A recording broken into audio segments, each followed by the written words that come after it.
L'ancien président Laurent Gbagbo va rencontrer demain le président de la République, Alassane Ouattara. Les Ivoiriens se prononcent sur ce rendez-vous dans cette édition. L'Ivoirienne Ruth Gbagbo a décroché ce lundi la médaille de bronze lors des Jeux Olympiques de Tokyo. Bonsoir, bienvenue dans le 19h. C'est demain mardi 27 juillet que va se tenir la rencontre entre l'ex-président Laurent Gbagbo et le président Alassane Ouattara. Une rencontre sur fond de réconciliation. Qu'en pensent les populations? Anicette Konan a tendu son micro à quelques personnes, écoutant leurs différents avis.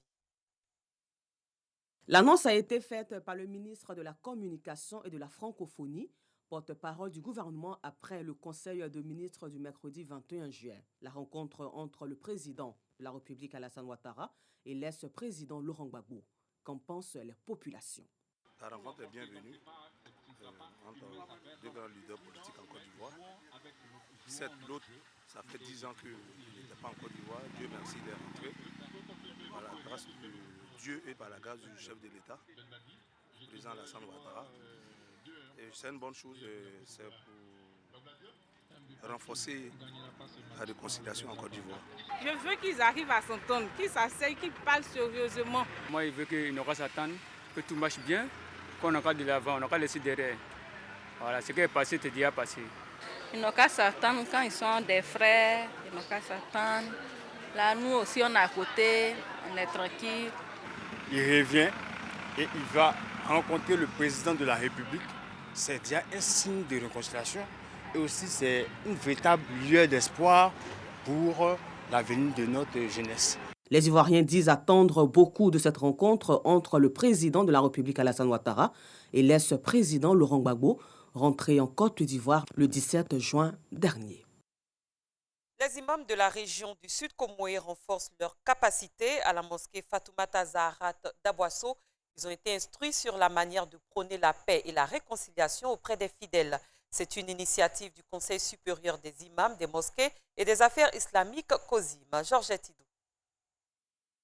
Ils sont venus de Grand Bassam, de Tiapoum, d'Adiaké et d'Aboisseau dans la région du Sud Comoé pour prendre part au séminaire de formation sur le renforcement de capacités.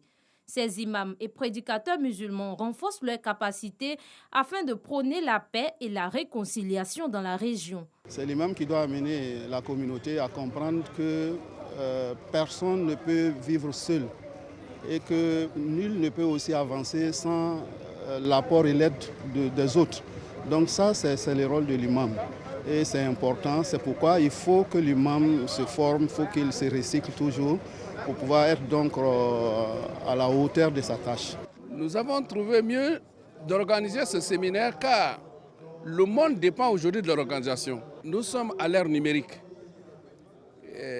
Un imam doit être averti, formé, informé et ensuite former et informer ses fidèles. Cette formation est une initiative de la section Sud Comoé du COSIM, Conseil supérieur des imams, des mosquées et des affaires islamiques en Côte d'Ivoire. Le lancement officiel de la formation s'est fait en présence du président du CESEC, Conseil économique, social, environnemental et culturel, Dr Akaolé. Il exhorte les hommes de Dieu à être des acteurs de réconciliation. C'est un engagement que chacun de nous doit prendre pour faire en sorte que la cohésion soit au rendez-vous, la richesse de la cohésion soit au rendez-vous à tout moment et dans toutes les circonstances. Nous sommes dans une démarche qui inévitablement va nous conduire à la cohésion.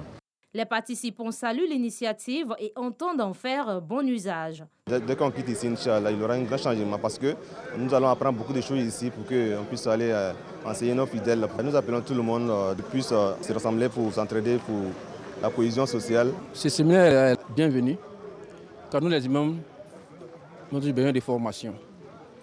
Car la vie, à chaque moment il y a des changements dans la vie.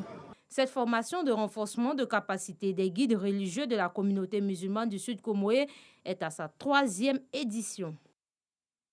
Le district 403A2 du Lions Club International forme également ses membres à la bonne pratique du bénévolat. Plus de 200 bénévoles ont appris l'histoire, le fonctionnement et les bonnes pratiques des clubs-services pour pouvoir à leur tour mieux assister les personnes vulnérables. Anicette Konon. Ils sont plus de 200 bénévoles des 42 clubs Lions du district 403A2 à se former sur les principes et les meilleures pratiques du club service pour une assistance efficace aux populations défavorisées.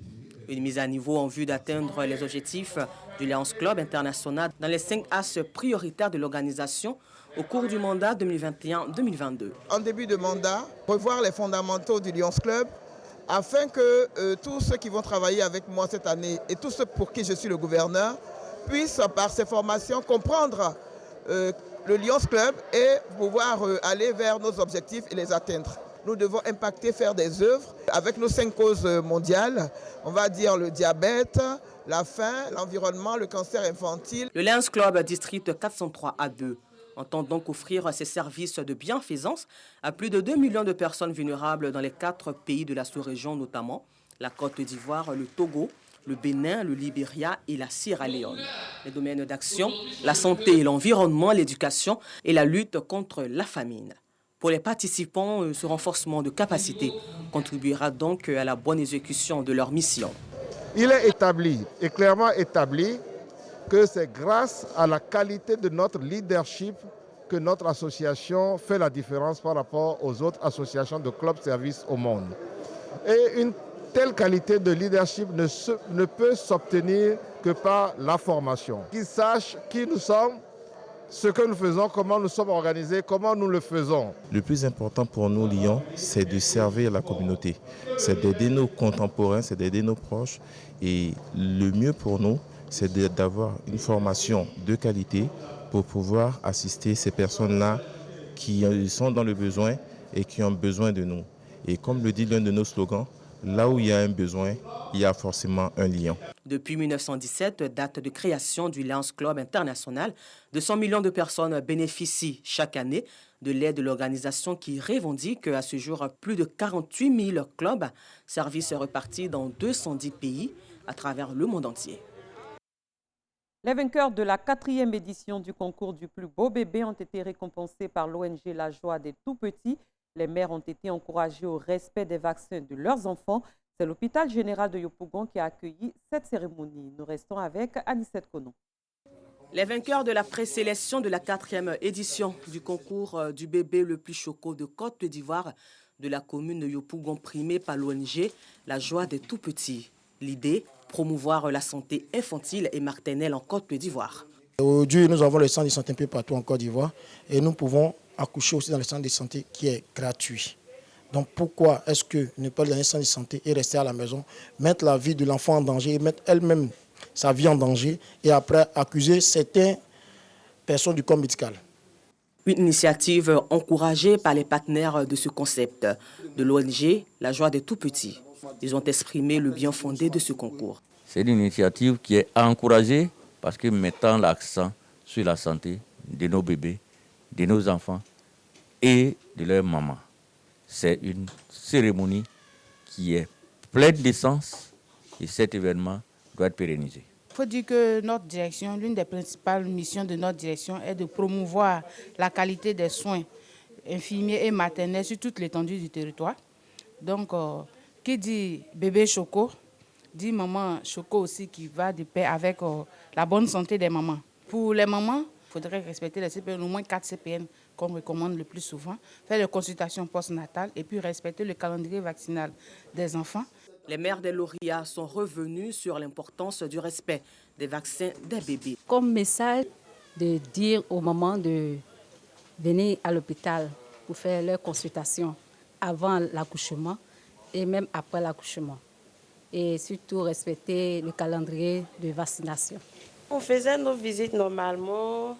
Ça commençait par les visites prénatales. Et puis après la naissance, les visites postnatales, tout ça, faire les vaccins de l'enfant et tout. Pour notre première participation, c'est vraiment une joie. On compte se battre pour la finale. L'ONG La Joie des Tout-Petits a été créée en 2018. Son concept du concours du bébé le plus choquant de Côte d'Ivoire est destiné aux enfants nés dans un centre de santé à jour de tous les vaccins et dont l'âge varie entre 3 mois et 2 ans. Le concours du bébé le plus choco de Côte d'Ivoire fera le tour du pays pour ses présélections et va poser ses valises le 10 septembre prochain à Makori pour la grande finale. Le bazin, ce tissu 100% coton venu d'Europe, était à l'honneur dans la commune d'Abobo à l'occasion de la nuit du bazin, un rendez-vous initié par les associations féminines de cette commune. Il avait comme marraine la ministre de la Femme, de la Famille et de l'Enfant, Nassene Batouré, qui exhortait les femmes à s'impliquer dans l'éducation de leurs enfants. Nous Sangaré, Joël Gossi. Aïcha est une adepte du bazin. Elle et ses sœurs doivent prendre part à une fête de réjouissance. Pour l'occasion, elles se sont vêtues d'un bazin uniforme. Je porte le bazin pendant les grandes cérémonies. Le bazin, ça fait habiller, ça fait classe, ça fait grande dame quoi. C'est pourquoi nous aimons le bazin. Je porte un bazin qui coûte 40 000, de 3 mètres. Le bazin, ce tissu 100% coton venu d'Europe, est à l'honneur dans la commune d'Abobo. Les associations féminines de cette cité ont effectué nombreux déplacements pour magnifier ce tissu devenu aujourd'hui l'identité culturelle des pays de l'Afrique subsaharienne.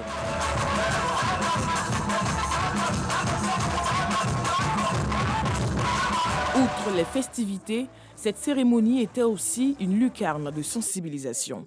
Marraine de la cérémonie, la ministre de la Femme, de la Famille et de l'Enfant, Nassene Batouré, a exhorté les femmes à s'impliquer davantage dans l'éducation de leurs enfants. Nous n'avons plus le droit d'avoir d'enfants dans la rue à Bobo. Les mamans, c'est sur vous je compte. Je voudrais que dans les quartiers, les comités de quartier, les parents se rassemblent et que vous vous asseyez. Quelle est la solution on va avoir pour les enfants là? Voilà ce que nous on peut faire, voilà ce que l'État peut faire et puis dites-nous on va faire. Des propos appuyés par la ministre Arlette Badou, représentant la ministre Kandia Kamara, maire de la commune d'Abobo. Cette nuit du bazin a également été marquée par un hommage aux ex-premiers ministres Ahmed Bakayoko et Amadou Gon Coulibaly. Ruth Bagbie est une fois de plus montée sur le podium olympique à Tokyo, comme c'était le cas il y a 5 ans à Rio de Janeiro au Brésil. Elle conserve sa médaille de bronze après s'être imposée face à la Brésilienne Milena Titonelli. Il s'agit de sa première médaille depuis le début des Jeux olympiques de Tokyo. Le président tunisien Kais Saïed a limogé ce lundi le ministre de la Défense Ibrahim Bartaji et la porte-parole du gouvernement Hasna Ben Slimane, également ministre de la fonction publique et ministre de la justice par intérim. Après une journée de manifestation dimanche dans de nombreuses villes du pays contre la gestion de l'épidémie de coronavirus par le gouvernement, le président Saïed a limogé le premier ministre Hichem Mechichi et annoncé le gel des activités du Parlement pour 30 jours.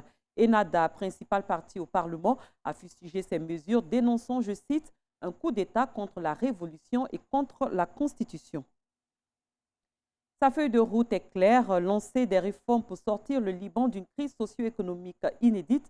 Najib Mikati, homme d'affaires et ancien Premier ministre, a été chargé de former un nouveau gouvernement par le président libanais Michel Aoun ce lundi.